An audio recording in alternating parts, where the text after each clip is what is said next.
270 അപ്പോൾ അതിൻ്റെ ബുദ്ധിമുട്ടുള്ളതുകൊണ്ട് നമ്മൾ ബ്രൗസറിലെ ലിങ്ക് വഴിയാണ് ചെയ്യുന്നത്. ആ ലിങ്ക് നമ്മുടെ ഗ്രൂപ്പിലേക്ക് ഉണ്ടായിരുന്നു, ടീച്ചറൊക്കെ ഷെയർ ചെയ്യുന്നുണ്ട്. ബെനിഫിഷ്യറി രജിസ്റ്റർ ചെയ്യുന്ന അവരുടെ ഡീറ്റെയിലില്ലേ അവർ ടച്ച് ചെയ്യുമ്പോൾ ഇവിടെ വന്ന് കിടക്കും. ഓക്കെ, തസ്ലീമ നസ്രീൻ ഇവർ രജിസ്റ്റർ ചെയ്തതാണ് 27/6/2026 ഇവർ രജിസ്റ്റർ ചെയ്തിട്ടുണ്ട്. പക്ഷേ ടീച്ചർ അക്സെപ്റ്റ് ചെയ്തിട്ടില്ല.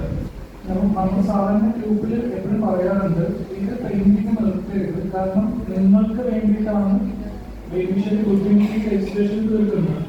നിങ്ങൾ പെയിന്റിങ് നിർത്തിയിട്ട് ഒരാഴ്ചയിൽ നിർത്തും, അത് കഴിഞ്ഞാൽ പിന്നെ അതിനകത്ത് ഉണ്ടാവില്ല, അവിടെ നിന്ന് പോകും.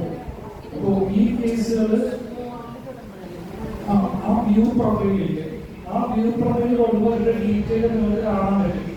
ചില കേസിൽ നിങ്ങളുടെ സെന്ററിലല്ലാത്ത ആളുകളില്ലേ, അങ്ങനെ എന്താ ചെയ്യാം,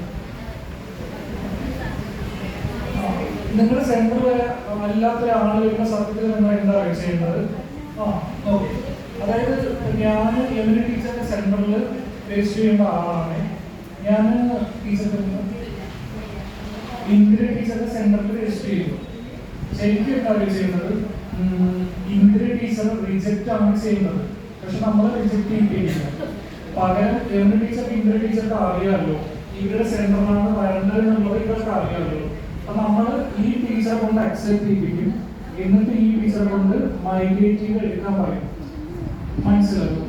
അതായത് ശരിക്കും ഒരാള് എന്റെ വീട്ടിലേക്കാണ് ഒരാൾ വരേണ്ടിയത്, അത് ഭരണ സൂപ്പർവൈസറുടെ വീട്ടിലേക്ക് പോയി.